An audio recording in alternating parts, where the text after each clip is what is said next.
नमस्कार, स्वागत है आप सभी का। एफएम न्यूज देख रहे हैं आप और आपके साथ मैं हूं नितिशा बंसल। आरक्षण का आधार क्या? दरअसल आज ईडब्ल्यूएस पर फैसला आ गया है, सुप्रीम फैसला आया है और उसके बाद भी लगातार बयानबाजियों का दौर जारी है और इस पर आज भी सारे दिन बहसबाजी चलती रही है। इसी को लेकर आज हम चर्चा करने वाले हैं। जो फैसला आया है उसको समझने की कोशिश करेंगे, इसकी जरूरत को समझने की कोशिश करेंगे और साथ ही क्यों इस पर चर्चा की गई, क्यों कोर्ट में यह मामला गया, उसके बारे में भी हम बात करेंगे। तो आपको बता दें, आर्थिक आधार पर देश में आरक्षण अब आगे भी जारी रहने वाला है। चीफ जस्टिस यूयू ललित की अध्यक्षता वाली 5 सदस्यीय संवैधानिक बेंच में से 3 जजों ने आरक्षण के पक्ष में इस पर फैसला दिया, जबकि 2 जजों ने अपनी असहमति जताई है। सुप्रीम कोर्ट के चीफ जस्टिस यूयू ललित की अध्यक्षता में 5 सदस्यीय बेंच की तरफ से आर्थिक रूप से कमजोर वर्ग के लिए 10% आरक्षण की व्यवस्था पर फैसला सुनाया। 5 जजों में से 3 जजों ने आर्थिक आधार पर आरक्षण का समर्थन किया। जस्टिस माहेश्वरी ने कहा कि आर्थिक आरक्षण संविधान के मौलिक ढांचे के खिलाफ नहीं है, 103वां संशोधन वैध है। जस्टिस बेला त्रिवेदी ने भी इस फैसले पर सहमति जताई है। उन्होंने कहा कि मैं जस्टिस माहेश्वरी के निष्कर्ष से सहमत हूं। SC ST OBC से को पहले से आरक्षण मिला हुआ है, उसे सामान्य वर्ग के साथ शामिल नहीं किया जा सकता है। संविधान निर्माताओं ने आरक्षण सीमित समय के लिए रखने की बात कही थी, लेकिन 75 साल बाद भी ये जारी है। आर्थिक आधार पर आरक्षण फैसला देते हुए जस्टिस रविंद्र भट्ट ने असहमति जताई है। रविंद्र भट्ट ने कहा कि आबादी का एक बड़ा हिस्सा SC ST OBC का है, उनमें से बहुत से लोग गरीब हैं, इसलिए 103वां संशोधन गलत है। जस्टिस S रविंद्र भट्ट ने 50% से ऊपर आरक्षण देने को भी गलत माना है। यह व्यवस्था 2019 में यानी कि पिछले लोकसभा चुनाव से ठीक पहले केंद्र सरकार ने लागू की थी। इसके लिए संविधान में 103वां संशोधन किया गया। 2019 में लागू किए गए ईडब्ल्यूएस कोटा को तमिलनाडु की सत्तारूढ़ पार्टी DMK समेत कई याचिकाकर्ताओं ने संविधान के खिलाफ बताते हुए अदालत में इसे चुनौती दी थी। आखिरकार 2022 में संविधान पीठ का गठन हुआ और 13 सितंबर को chief justice U U Lalit, justice Dinesh Maheshwari, justice Ravindra Bhat, justice Bela M Trivedi और जस्टिस JB पाद्रीवाला की संविधान पीठ ने इस पर सुनवाई शुरू की। अब आपको ग्राफिक्स के जरिए बताते हैं आज कोर्ट में क्या कुछ हुआ है, क्या ये पूरा मामला है और क्या जजेस ने कहा है। तो जारी रहेगा सामान्य वर्ग में गरीबों को दिए जाने वाला 10% आरक्षण। सुप्रीम कोर्ट के 5 जजों में से 3 जजों ने इसे सही ठहराया है। 5 जजों की संविधान पीठ ने संविधान के 103वें संशोधन अधिनियम 2019 की वैधता को बरकरार रखा है। 5 में से 3 जजों ने अधिनियम को बरकरार रखा, जबकि 2 जजों ने इस पर असहमति जताई। Justice Dinesh Maheshwari, justice Bela M Trivedi, JB पाद्रीवाला ने सहमति जताई, जबकि जस्टिस S रविंद्र भट्ट और जस्टिस यूयू ललित ने इससे असहमति जताई।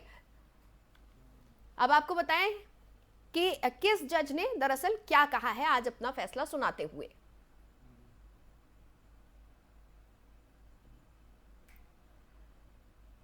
तो जस्टिस दिनेश माहेश्वरी ने ईडब्ल्यूएस के पक्ष में कहा है कि आर्थिक मानदंडों पर आरक्षण संविधान के खिलाफ नहीं है। आरक्षण 50% तय सीमा के आधार पर भी ईडब्ल्यूएस आरक्षण मूल ढांचे में सही बैठता है। 50% आरक्षण की सीमा अपरिवर्तनशील नहीं है और यह संविधान के मूल ढांचे के अनुकूल ही है और यह संशोधन समानता के अधिकार को भी का भी उल्लंघन नहीं करता। वहीं जस्टिस बेला त्रिवेदी ने भी ईडब्ल्यूएस के पक्ष में कहा कि ईडब्ल्यूएस आरक्षण मूल रूप से ये मैं इससे सहमत हूं, इसे आर्थिक रूप से कमजोर तबके को मदद पहुंचाने के तौर पर ही देखा जाना चाहिए। ईडब्ल्यूएस संशोधन को अनुचित नहीं कहा जा सकता है। वहीं जस्टिस JB पाद्रीवाला ने ईडब्ल्यूएस के पक्ष में कहा कि आरक्षण को निहित स्वार्थ नहीं बनने दिया जा सकता है। आरक्षण सामाजिक और आर्थिक असमानता खत्म करने के लिए है, इसे अनंत काल तक जारी नहीं रखना चाहिए, वरना ये निजी स्वार्थ में तब्दील हो जाएगा। जस्टिस रविंद्र भट्ट इसके विपक्ष में थे। उन्होंने ईडब्ल्यूएस को लेकर कहा कि हमारा संविधान बहिष्कार की अनुमति नहीं देता है, यह संशोधन सामाजिक न्याय के ताने बाने को कमजोर करता है। आर्थिक रूप से कमजोर और गरीबी झेलने वालों को सरकार आरक्षण दे सकती है और ऐसे में आर्थिक आधार पर आरक्षण अवैध नहीं है। आर्थिक आधार पर SC ST और OBC को बाहर किया जाना असंवैधानिक है। ईडब्ल्यूएस आरक्षण केवल भेदभाव और पक्षपात है। ये समानता की भावना को खत्म करता है।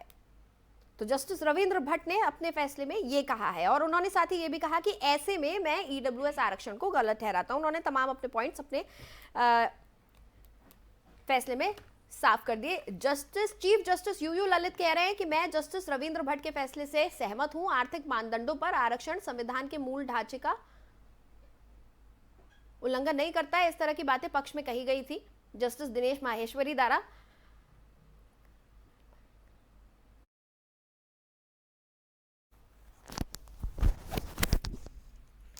तमाम जजेस ने अपना वर्जन साफ कर दिया है, क्या कुछ उन्होंने कहा। बहरहाल 3-2 से ये फैसला आज ये फैसला आ गया है।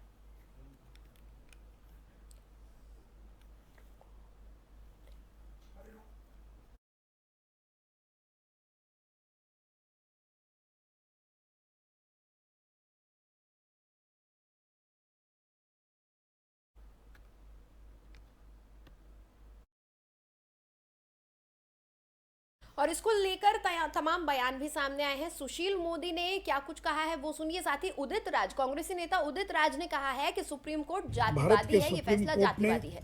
आज बहुमत से नरेंद्र मोदी सरकार के इस निर्णय की वैधता पर अपनी मोहर लगा दिया, जिसके द्वारा ऊंची जाति के गरीब लोगों को 10% का आरक्षण देने का निर्णय लिया गया था। हम इस निर्णय के लिए नरेंद्र मोदी सरकार को धन्यवाद देते हैं। साथ ही साथ बिहार की राष्ट्रीय जनता दल वह ऐसी पार्टी थी जिसने संसद के दोनों सदनों में 103वें संविधान संशोधन विधेयक का विरोध किया था। राष्ट्रीय जनता दल अब किस मुंह से बिहार के अंदर ऊंची जाति के गरीब लोगों से वोट मांगने जाएगी, जिसने कि संसद में इसका विरोध किया था। और आरजेडी के साथ साथ इंडियन यूनियन मुस्लिम लीग और डीएमके, ये 3 ऐसी पार्टियां थी जिन्होंने राज्यसभा और लोकसभा इन दोनों सदनों में ऊंची जाति के गरीब लोगों के आरक्षण के विरोध किया था। और आम आदमी पार्टी ने इस निर्णय के विरोध में सदन का बहिष्कार कर दिया था। अब आरजेडी और आम आदमी पार्टी को, देश की जनता को, ऊंची जाति के गरीबों को इसका जवाब देना पड़ेगा कि इन लोगों ने क्यों इस निर्णय का विरोध किया था। साथ ही साथ मुझे प्रसन्नता है कि सुप्रीम कोर्ट ने साफ कर दिया है कि संसद के इस निर्णय या मोदी सरकार के इस निर्णय के द्वारा संविधान का जो मूलभूत ढांचा है वो कहीं भी प्रभावित नहीं होता है। साथ ही साथ 50% की जो आरक्षण की सीमा थी, उसके अतिरिक्त 10% आरक्षण दिए जाने के पक्ष में सुप्रीम कोर्ट ने अपना निर्णय दिया है। तो आज का दिन बड़ा ऐतिहासिक दिन है, क्योंकि सुप्रीम कोर्ट ने नरेंद्र मोदी सरकार के 10% आरक्षण के निर्णय पर अपनी सहमति की मुहर लगा दी है। Not opposing EWS reservation, but I definitely challenge the mindset of Supreme Court, that is a upper caste mindset, that when it came to expand the limit of 50% in the matter of SC, ST, OBC reservation, then always it was cited that Indira Sahani judgment has put an embargo of 50%. Today that embargo has been lifted. Now today they are citing Constitution, that in the Constitution there is no limit mentioned. Then why, when it came to SC, ST, for 30 years they have been always citing citing Indira Sahani, not the Constitution? That I am questioning. That I am asking. Is it a matter of Constitution or is it a matter of caste? It's not that mindset of the Supreme Court judges. Right? Samajwadi party स्वागत करती है, supreme court का, माननीय न्यायालय का, सभी का सम्मान करती है। और जितनी भी लोकतांत्रिक जो हमारे यहाँ व्यवस्था है, जो भी संस्थाएं हैं, सबका सम्मान समाजवादी पार्टी के लोग करते हैं। निश्चित तौर पर जो लोग बहुत गरीब और पिछड़े और छूट गए हैं, उनके लिए अगर जो 10% की उनको EWS के आधार पर अगर उन्हें आरक्षण दिया गया तो हम स्वागत करते हैं। परंतु हमारी पार्टी का बहुत खुला सा एक स्टैंड है। माननीय राष्ट्रीय अध्यक्ष श्री अखिलेश यादव जी, आपने देखा होगा हर मंच पर, हर जगह पर एक आवाज़ उठा रहे हैं कि जातीय जनगणना होनी चाहिए। तो हम तो चाहते हैं कि जातीय जनगणना हो जाए और उसके हिसाब से लोगों को जो है, जो जितने लोग जिस तरीके से, जिनकी जितनी हिस्सेदारी, जित भागीदारी है इस देश को बनाने में, यहाँ जातीय आधार पर, जनसंख्या के आधार पर उनको उनका हक मिलना चाहिए। तो समाजवादी पार्टी इस तरह के आरक्षण के तो हमेशा पक्ष में रहती है कि उन्हें मिलना चाहिए। तो इसी पर आज हम चर्चा करने जा रहे हैं और चर्चा के लिए कुछ खास मेहमान हमारे साथ जुड़ रहे हैं। संदीप दुबे जी हमारे साथ जुड़े हुए हैं जो कि बीजेपी नेता हैं। राजेंद्र चौधरी जी हमारे साथ जुड़ रहे हैं, कांग्रेसी नेता। साथ ही के शर्मा जी हमारे साथ जुड़े हुए हैं जो कि एक अधिवक्ता हैं, ताकि इस पूरे मामले का जो कानूनी पहलू है उसको हम समझ सके। बहुत बहुत स्वागत है सर आप तीनों का।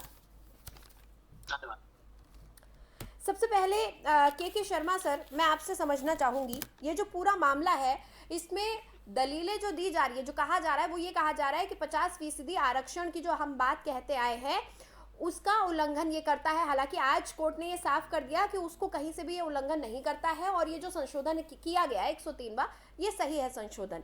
लेकिन एक चीज समझाइए, क्या ऐसा आपको ऐसा लग रहा है कि पूरा ये जब अब ये आगे कैरी फॉरवर्ड होगा तो तमाम लोग जो अब तक कहते आए हैं कि ओबीसी को आरक्षण चाहिए, हमें जो तमाम अलग अलग तबके हैं दरअसल अभी भी समाज के जो मांग कर रहे हैं, क्या आपको लगता है आगे चलकर ये इस फैसले का फायदा उठाकर एक बार फिर आगे मांगे बढ़ेंगी आरक्षण को लेकर? देखिए, क्योंकि माननीय उच्चतम न्यायालय ने इसको डिसाइड कर दिया है। हाँ। और मैं ये भी बता दूं कि ये 5 न्यायाधीशों की बेंच थी। हाँ, जिनमें से 3 ने इसमें सहमति जताई है, 2 ने असहमति। जी हाँ, 3-2 की मेजॉरिटी जजमेंट आप सबके हमारे सामने है। हाँ। देखिए, बात यह है कि जब सरकार 103वां संवैधानिक अमेंडमेंट लेके आई कानून में, संविधान में संशोधन किया, तो उनका यही था कि भाई SC और ST के लिए पहले से कानून है, ओबीसी के लिए कानून है, उनके लिए रिजर्वेशन है, और रिजर्वेशन कैसा स्टैट्यूटरी है, कानून के हिसाब से मिला हुआ है। तो सरकार ने भी अपने एंड को कुछ पाया होगा कि जो इकोनॉमिकल वीकर सेक्शंस हैं, जिन जिन सेक्शन से आते हैं other than SC, SC, OBC. नहीं सर, वो हम समझ गए। मैं आपसे ये समझना चाह रही हूँ कि क्या इस फैसले को आधार बनाकर आगे कानूनी पहलू में आपसे समझना चाह रही हूँ, क्या इस फैसले को आधार बनाकर आगे जो लोग अब तक मुहिम चलाते आए हैं, प्रदर्शन करते आए हैं, मांगे रखते आए हैं आरक्षण को लेकर, क्या इस फैसले को आधार बनाकर मांगे और उठ सकती हैं? कानूनी पहलू समझना चाह रही हूँ आपसे सर। देखिए, ऐसा है, बात जहाँ कानून की है वहाँ पे मांग को सरकार डिसाइड करती है या नहीं करती है। लेकिन हम जजमेंट की बात करेंगे तो जजमेंट में जो देखिए चैलेंज क्या हुआ था, चैलेंज तो ये हुआ ना कि जो सरकार ने किया है कि वो गलत है या सही है। कोर्ट अपने स्क्रूटनी करी सारे एविडेंसेस के आधार पे और ये देखा कि ये संविधान की एनबिल पे ये जो अमेंडमेंट है खरा उतरता है कि नहीं उतरता है। और जब कॉन्स्टिट्यूशन बेंच के जो 3 न्यायाधीश हैं, माननीय न्यायमूर्ति हैं, जब वो इस निष्कर्ष पे पहुंचे हैं, और देखिए इसमें बहुत ही लंबी डिटेलिंग में आर्गुमेंट हुआ है, सबको सुना गया है, और सुनने के बाद कोर्ट ने अपना जजमेंट दिया है। तो उसके साथ यही है कि आज की स्थिति ये है कि 10% का जो उन्होंने मैक्सिमम कैप रखा है वो इकोनॉमिक वीकर सेक्शंस के जो लोग हैं उनको फायदा मिलेगा।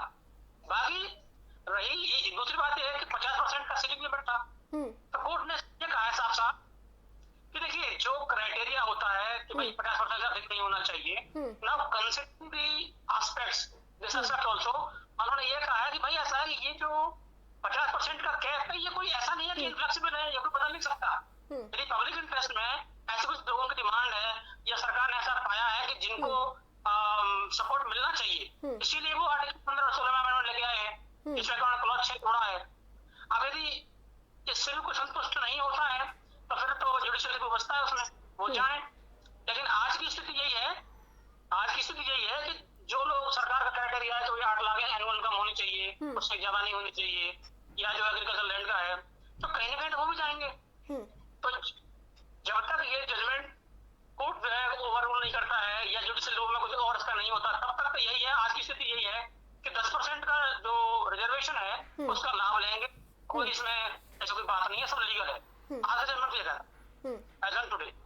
ठीक है, राजेंद्र चौधरी जी, मैं आपसे जो सवाल लेना चाहूंगी, हमने अभी अपने दर्शकों को भी सुनाया था, उदित राज जी ने आज ये बयान दिया कि सुप्रीम कोर्ट जातिवादी है। ये बयान उदित राज जी का जो बयान है, ये कांग्रेस का बयान है या उदित राज जी का अपना निजी बयान है? आपने भी शायद सुना होगा, आप तक खबर पहुंची होगी क्या कुछ कहा है उन्होंने आज। लेकिन उदित राज जी का बयान हो सकता है। सुप्रीम कोर्ट हमारे देश की सर्वोच्च न्यायिक व्यवस्था है और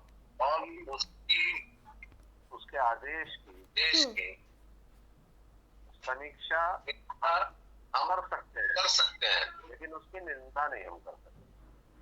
तो ये जो बयान है उदित राज जी का कि सुप्रीम कोर्ट जातिवादी है, ये क्या है? ये समीक्षा है? नहीं, सुप्रीम कोर्ट कानूनवादी है, मैं तो ये कहूंगा। और हाँ। ये कांग्रेस का भी शायद यही स्टैंड है। हाँ, तो इस पर सफाई देगी क्या कांग्रेस पार्टी? उदित मैं राज जी कह कोई रहा हूं छोटा मोटा सुप्रीम चेहरा तो है कोर्ट नहीं, आज सारे दिन हमने सुना है उनका बयान। नहीं, अब वो राज साहब क्या कह रहे हैं इस संबंध में, कोई कांग्रेस ने आधिकारिक बयान जारी नहीं किया। लेकिन मैं एक बात मैं जरूर कहूंगा कि ये निर्णय अगर 5-0 से आता, यानी 5 के 5 जो हमारे माननीय न्यायाधीश हैं, अगर वो इसके पक्ष में 5 के 5 फैसला देते तो ये और भी सुंदर हो जाता।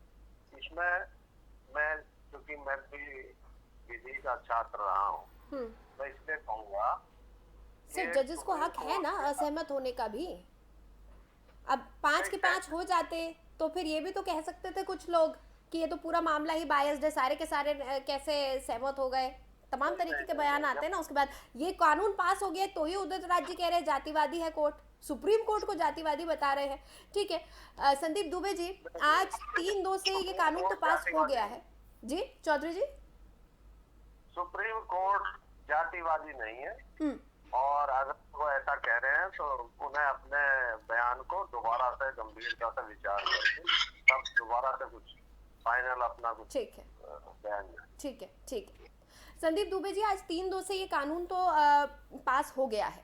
ये बात तो कोर्ट ने साफ कर दी कि ये आरक्षण जारी रहेगा, लेकिन इस आरक्षण के साथ कई जटिलता भी आएंगी जिनका सामना अब बीजेपी को करना पड़ेगा, सरकारों को करना पड़ेगा। शायद कोर्ट में भी और मामले आए, क्योंकि कई ऐसे आधार हैं जिनके आधार पर अभी भी लोग आरक्षण मानते हैं, कई ऐसी जाति हैं जो आरक्षण अभी मांग रहे हैं, और साथ ही EWS का जो ये क्राइटेरिया है, ये हम अक्सर देखते हैं कि बहुत आसानी से लोग बना लेते हैं इस तरीके के कागजात।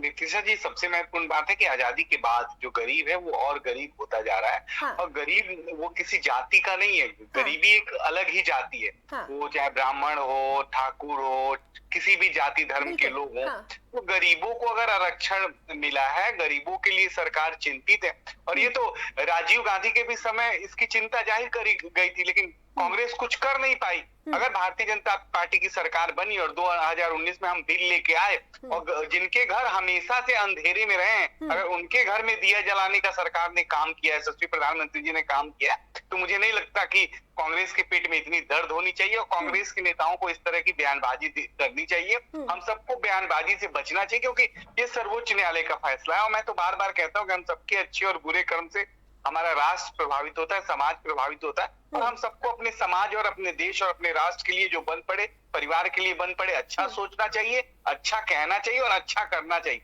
और ये तीनों काम कांग्रेस भूल चुकी है, इसीलिए कांग्रेस इस देश के हाशिए पे चली गई। दूसरा जो सबसे महत्वपूर्ण बात है जिसका सवाल आपने पूछा, देखिए ये समाज में जटिलता कहीं नहीं है, ये मन का भ्रम है। जैसे आजादी के बाद जो लोगों ने शासन किया, गरीबों को गरीब बना के राज करने की जो नीति रही कांग्रेस की, जातियों को बांट के राज करने की जो नीति रही, वो नीति अब खत्म हो गया। अब सबका साथ, सबके विकास के साथ सरकार काम कर रही है, हर वर्ग के लोगों की चिंता कर रही है। और ये चिंता जायज है, हमें भी करना चाहिए, नित्या जी आपको भी करना चाहिए, हम सबको करना चाहिए। क्योंकि हम लोग गाँव में भी जाके आप देखिए, बहुत से लोग हैं जिनके घर में चूल्हे नहीं जल पाते, वो ब्राह्मण भी हैं, वो ठाकुर भी हैं, बड़े सवर्ण जातियों के भी लोग हैं, तो उनके साथ भी अन्याय है। उनको तो ये हमने तो सबको घर दे दिया, गरीबों को कहें तो बहुत से लोग ऐसे अभी उन तक घर ही नहीं पहुंचा। तो अगर चिंता करना, नौकरी में चिंता करना और सबसे अंतिम व्यक्ति को मुख्य धारा में लाके सरकार अगर इसकी चिंता करी और सर्वोच्च न्यायालय में ने उस पे मोहर लगा दिया, तो हमें लगता है आज लोकतंत्र की जीत है और इसका जश्न सबको मनाना चाहिए। मैं ये नहीं कहता कि इसका विरोध राजेंद्र जी को भी इसका जश्न मनाना चाहिए। और मैं पहला ऐसा नेता हूं, मैंने कांग्रेस को भी इसका श्रेय दिया। कांग्रेस चिंता करती रही, कुछ नहीं किया, नीति और नियत में फर्क थी। और ये सरकार सही नीति और सही नियत के साथ यशस्वी प्रधानमंत्री जी ने सदन के अंदर, सदन के पटल पे ये जब कानून आया था, तो इस कानून को सर्वसम्मति से आज सुप्रीम कोर्ट ने मोहर लगा के ये साबित कर दिया कि सरकार अंतिम व्यक्ति के लिए सोच रही। जी बताइए राजेंद्र चौधरी जी। जो हम हमारे भाजपा के साथी हैं, मैं उन्हें बताना चाहूंगा हाँ कि वर्ष 1990 में जब विश्वनाथ प्रताप सिंह सरकार सर हमने सब उसमें जोड़ दिया। हमने आपकी बड़ाई कर दी, पहली बार मैंने आपकी बड़ाई कर दी, बुराई तो करी नहीं। उसके बाद जितने लोग आए, पीवी नरसिम्हा जी आए, मनमोहन जी की सरकार बनी, चिंता सबने गरीबों की करी, तो इन गरीबों के बारे में किसी ने कुछ किया नहीं। अगर 2019 में सदन के अंदर, संसद के अंदर ये कानून बना है और सर्वोच्च न्यायालय ने दोबारा से इसको सही माना, जायज ठहराया, तो ये हर्ष का विषय, ये आलोचना का विषय नहीं। चौधरी जी को अपनी बात रखने दीजिए। चौधरी जी मेरा कहना यह है, मैं नहीं कह रहा, रिजर्व बैंक ऑफ इंडिया ने माना है कि पिछले 2 सालों में लगभग 20 करोड़ लोग और ज्यादा गरीब हो गए। और मैं तो इस निर्णय में मेरा एक सिंगल लाइन का कहना है, मैं इसका स्वागत करता हूँ। दूसरी चीज, ईडब्ल्यूएस में जो इसकी न्यूनतम अर्हताएं हैं, मिनिमम रिक्वायरमेंट्स जो हैं, उन्हें थोड़ा और डाइल्यूट करने की जरूरत है। क्योंकि अगर किसी के पास 1100 स्क्वायर फीट का घर है तो वो इतना पात्र नहीं है। 1000 फीट से कम का ही घर चाहिए। किसी के पास मोटरसाइकिल है तो वो भी पात्र नहीं, टेलीविजन है तो वो भी पात्र नहीं। इसकी जो कॉम्प्लिकेशंस हैं क्राइटेरिया सर्टिफिकेट की, वो बहुत ज्यादा जो है कॉम्प्लिकेटेड है। मैं केंद्र सरकार से मांग करूंगा कि जो ईडब्ल्यूएस है उसकी जो दुबे जी वो कह रहे हैं कि बहुत सारी जटिलताएं हैं इसमें, इसको आप किस तरह से सॉर्ट करेंगे? विपक्ष इस पर आपका जवाब मांग रहा है और वो चाह रहे हैं कि केंद्र इसको साफ करे कि किस तरह से इसके साथ आगे बढ़ेंगे। हालांकि वो ये भी कह रहे थे, अभी थोड़ी देर पहले चौधरी जी ये भी कह रहे थे कि देखिए 3-2 से पास हुआ है, 5 से पास होता तब कोई बात थी। नीतिशा जी, सबसे अच्छी बात इस देश की है कि आज देश में हर काम हो रहे हैं। पूर्व प्रधानमंत्री जी कहते थे कि 97% धन भ्रष्टाचार की भेंट चढ़ जाते हैं, आज गरीबों के अकाउंट में वो पैसे पहुंच रहे हैं, तो इनको चिंता करने की जरूरत नहीं है। जो सही मायने में इसके हकदार हैं उन तक इसकी सुविधा पहुंचेगी। और मैंने फिर कहा कि गरीबी एक अलग ही अभिशाप है इस देश के अंदर, और गरीबी पे कितनी सरकारें बनती रही और गरीबों के लिए कुछ नहीं हुआ। एक सरकार ने अगर गरीबों के लिए उनको मुख्य धारा में लाने के लिए काम किया है, तो आज लोकतंत्र की सही मायनों में जीत है कि आजादी के इतने साल बाद हमने गरीबों के लिए अलग से सोचा कि गरीबों को भी मुख्य धारा में आना चाहिए, गरीबों के बच्चों को भी सरकारी नौकरी में अलग से हक मिलना चाहिए। तुम इस विषय पे अगर इसको जटिलता बनाएंगे तो मुझे लगता है ये जटिलता नहीं है, सुलभ है और उपलब्ध है उन लोगों के लिए जो मुख्य धारा में आके अपना जीवन जीना चाहते हैं, बच्चे उनका पढ़ना चाहते हैं, बच्चे उनकी नौकरी करना चाहते हैं। आज एक द्वार खुला है, आज द्वार खुला है। कहाँ है आपकी 2 करोड़ नौकरी हर साल में? अरे राजेंद्र जी, आप फिर क्या कहते हैं ना, कहीं का ईंट कहीं का रोड़ा, भानुमति ने कुनबा जोड़ा। आपको बुराई करना, आप इसीलिए बैठे हुए हैं। सकारात्मक ये चर्चा हो रही है, ये कानून सम्मत बात है और सर्वोच्च न्यायालय के आदेश पे कोई टिक्का टिप्पणी नहीं होता। आपके नेता ने आज भी थू-थू करा ली, आपके कांग्रेस के लोगों ने आज भी थू-थू कराई। आपको हर में बुराई देखना कहां से आपने सीखा है? कांग्रेस के गांधी जी की कांग्रेस जो बुरा मत देखो, बुरा मत सुनो, बुरा मत कहो, तीनों काम कर रही है। बुरा भी देख रही है, बुरा भी सुन रही है, बुरा भी कह रही है। कुछ जनता के लिए होने दीजिए ना, अंतिम व्यक्ति तक तो कुछ तो पहुंचा है।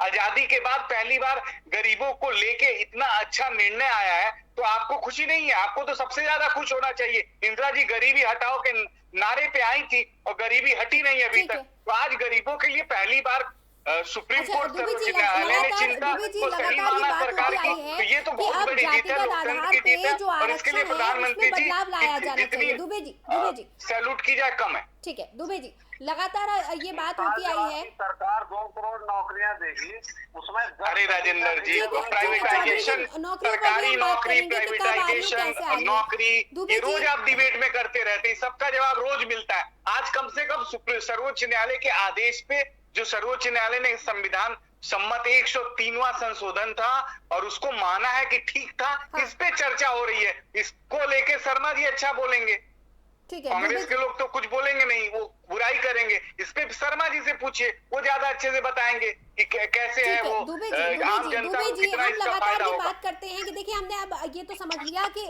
समाज के बदलते स्वरूप के हिसाब से आरक्षण का भी जो पूरा ढांचा है उसको अब बदला जा रहा है। लगातार ये बात उठती है कि जातिगत आधार पर जो आरक्षण दिया जाता है अब उसमें भी बदलाव होना चाहिए। और ये हम सभी जानते हैं, सर्वविदित है कि जो आरक्षण की बात हुई थी वो 10 साल के लिए हुई थी, लेकिन 75 साल तक की खिंचता चला गया। तो क्या माना जाए कि अभी आरक्षण के जो तमाम नियम हैं उनमें और बदलाव होगा? आरक्षण का जो क्राइटेरिया है, जो ढांचा है, इसमें बदलाव आएंगे?